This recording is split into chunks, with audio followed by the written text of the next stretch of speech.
Hello educators, and welcome back to Conscious Teaching's Top 10 Tips, Tricks, and Strategies for a great start to your new school year.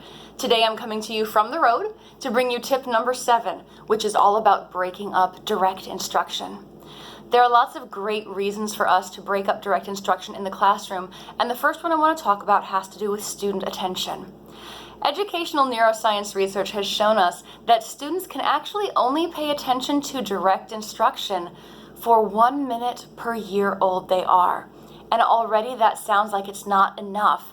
But to further complicate things, that algorithm actually breaks down once our kids hit middle school, because the maximum amount of time we should be providing direct instruction before pausing to allow students to actively engage in content is actually 12 minutes, and that's even for adult learners.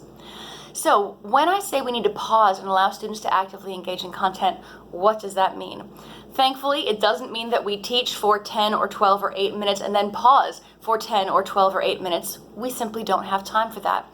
A good length for a pause is anywhere between 30 and 90 seconds, and during those pauses for students to actively engage in content, we might have students talking to each other about what they've learned.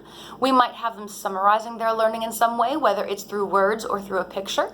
We might have students having a class discussion with us facilitating as the teachers, but not taking over the discussion. We want our students to be doing the majority of that talking. Students could just simply silently think and reflect about what they've learned. The purpose of these pauses is that it aids students in forming long-term memories. When students are allowed to pause and interact with the material that we're teaching, their brains start to organize and process that information. And when that happens, we can start to move that information from the working memory into long-term memory storage. So by breaking up direct instruction, we are helping our students pay better attention, and we are helping them form long-term memories. So, any questions you might have about that, I would love to hear them in the comments.